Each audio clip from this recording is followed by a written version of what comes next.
Greetings, owners of fine luxury cardboard rectangles. I'm about to say something that's going to sound weird and is going to require some explaining. Magic the Gathering's biggest problem is that it's an amazing game. Now you're going to sit and go, wait, what? How does that work? Well, you're going to need context to understand. The reason that Magic has so many problems is because it's an amazing game. At least that's where we start from. It's the end result of the actions that are taken because Magic's an amazing game that actually leads to the problems I'm talking about. So I've spent some time doing some research. I don't know if you guys have heard of a website called Glassdoor, where essentially that website exists for employees to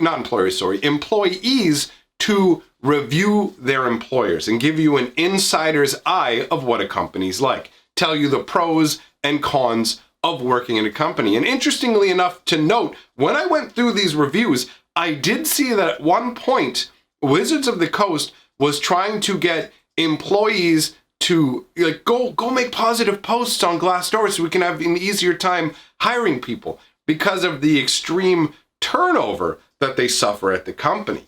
Now, the situation that I'm talking about here overall, what the problem is that Magic has been a massive success, which has led to really poor corporate decisions and an overall structuring of the company around that. Magic the Gathering used to be a much smaller affair in terms of Wizards of the Coast, right?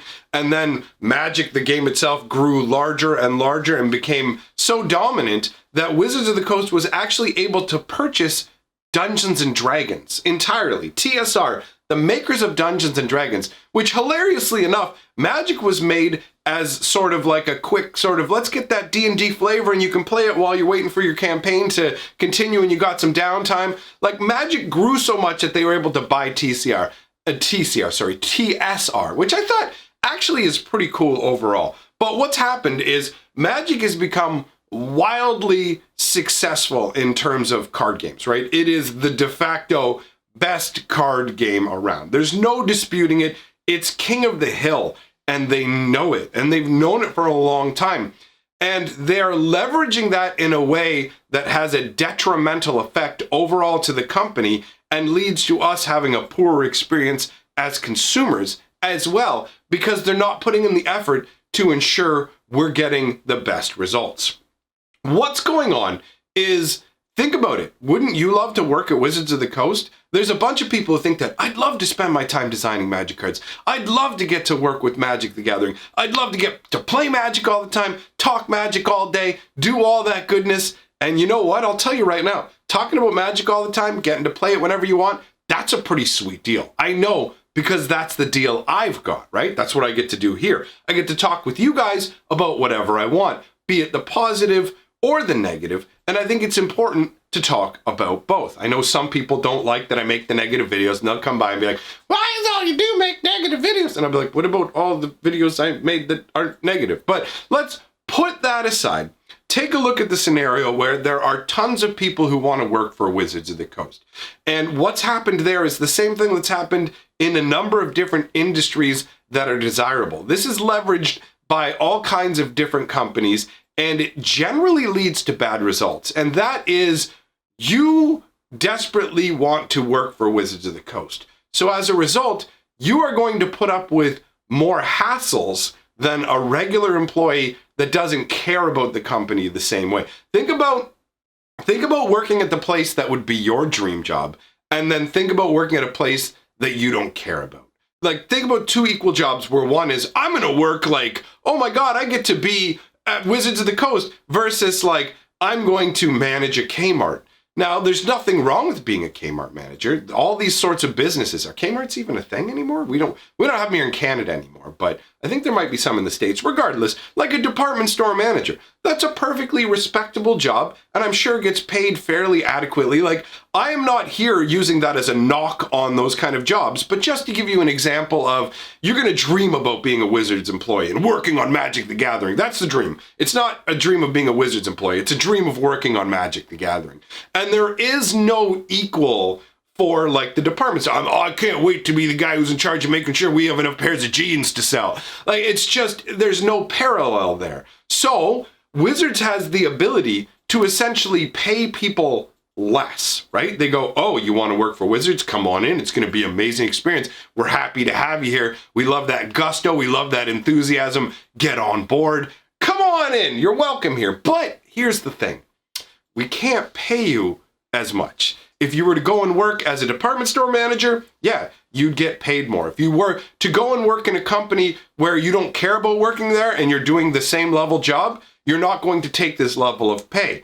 But because you love Wizards of the Coast, you're going to take this level of pay because you love Magic specifically. Mostly, this is about Magic. There are some people who will feel the same way about Dungeons and Dragons, and Wizards will leverage that as well. But the Magic the Gathering one is the biggest draw. Magic the Gathering is the most valuable property that Wizards of the Coast owns, and it has the most people who are scrambling. Look at all the people who spend their time designing their own little Magic cards and whatever. There's tons of people who, from the outside, because I don't see what it's like on the inside, would absolutely love to be there. So this puts Wizards in the scenario where they can essentially hire people, pay them less, treat them poorly, and throw them out the door like garbage because they don't matter. You've seen it in the video game industry where people want to work on video games. The dream of working on video games is so amazing to them that they're like, oh my God, I can't wait to work on video games. So what happens? They get hired for low-level pay, and as soon as whatever project they were working on is done, they all get thrown out the door so the corporation can go, look, we made this much extra money, we can write all this off, and take a look at this, we can trumpet our earnings. Well, I mean, Wizards is owned by Hasbro.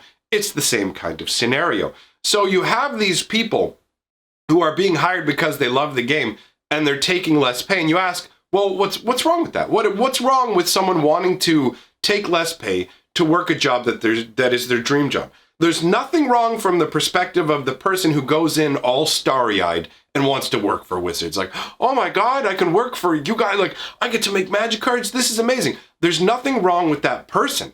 What's wrong is what happens as a result of it.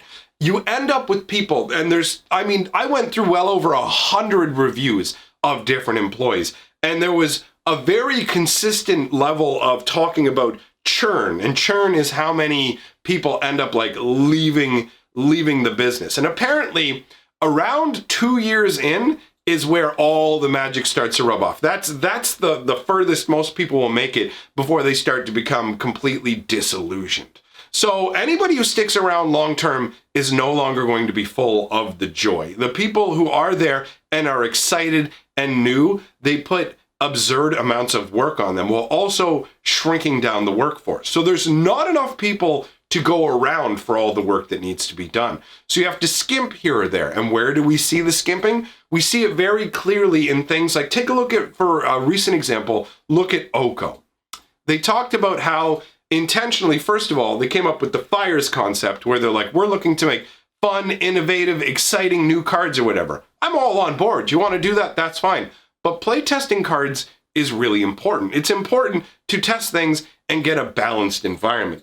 Well, they admitted that they barely playtested Oko. In terms of his most powerful ability, the one that completely ruins your opponent's side of the board, yeah, they never playtested that really on your opponent's side of the board. They were just like, we just thought it would, we didn't really think about that. Like, it's that level of, we didn't notice. And that's because the employees are overworked. And this mentality that like, you're lucky to get to work on Magic. Magic's a premium product, and it deserves sacrifices on your part, and we're the best because we're Magic. That sort of thing infuses new people who enter the company who aren't even entering because they love Magic. Developers who were hired to work on Arena, like the guy who was in charge of developing Arena, came out with a very snobbish, condescending attitude talking about Magic Arena and how, of course, it would be more expensive than other digital games purely because it was Magic. And it's not like, as far as I understand, this guy wasn't some massive Magic fanatic who came to work on the game. No, he had that instilled into him by the company itself. Dealing with that level of arrogance and attitude from the company infused its way into somebody who was new to the company. That's the scenario we have, where basically you have workers getting burnt out, people in fear of their jobs, overworked, them taking constant advantage of people who are willing to work for underpay, essentially. They do not match, for the part of the world they're in, they do not pay what even the average is. They are below average pay, and they expect you to work for love of the game. Well, here's the problem with that. Well, here's another problem with that. Obviously, there's multiple problems. Another problem with that is the fact that you end up with employees who aren't as good at the job as they could be. If you're paying below industry standards, and understand, this applies to engineers and things like that as well. You can see, like, if you go through, it goes through all levels of the company. People are underpaid.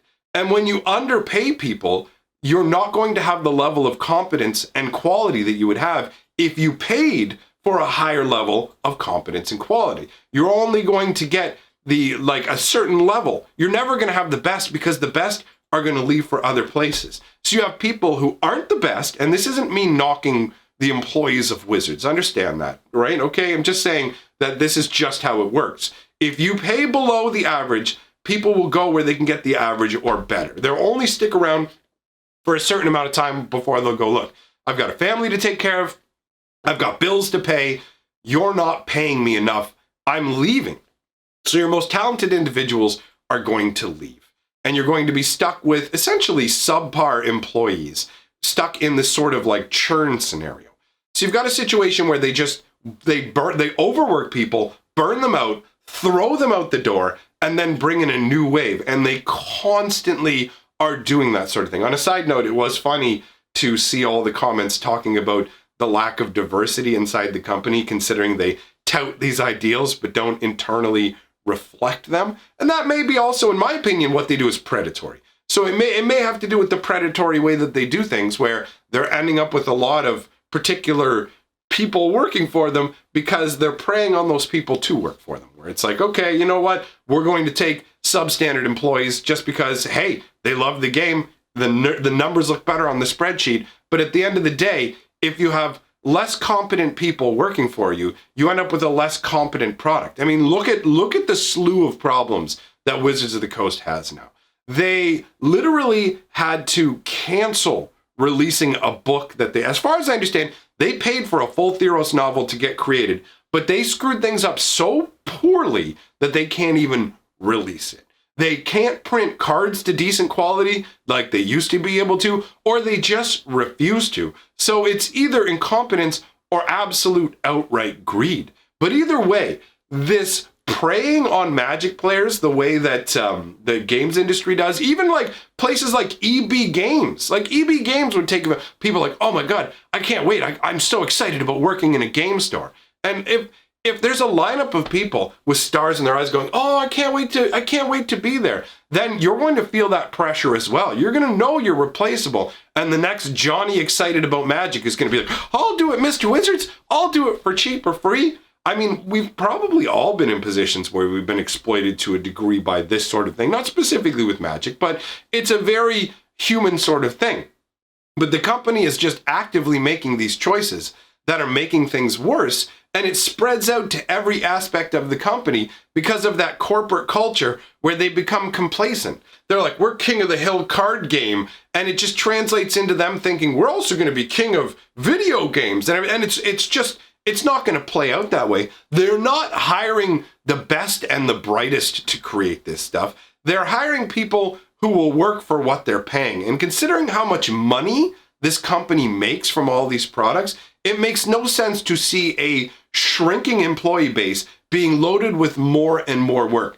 You can get away with that if you run like a fast food restaurant where it doesn't matter who really is flipping the burgers or putting the fries in the fryer, because it's not going to change the quality of it. That entire thing is a robotic process where you just need people to essentially fill the role of like droids. But when it comes to Magic, it requires a lot more thought and care to properly do things. And we're seeing a number of different issues that are all cropping up because of it. So underneath it all, it really boils down to the biggest problem with Magic the Gathering is the elitism that's felt by the company itself and the management that feels that you should feel privileged to work here. And that goes above, I mean, all companies should be like, all companies like, you should be happy to work here, blah, blah, blah. but it's an unreasonable level that leads to them taking advantage of people who don't deserve to be taken advantage. Well, I mean, who deserves to be taken advantage of? But you understand what I'm saying. It leads to choices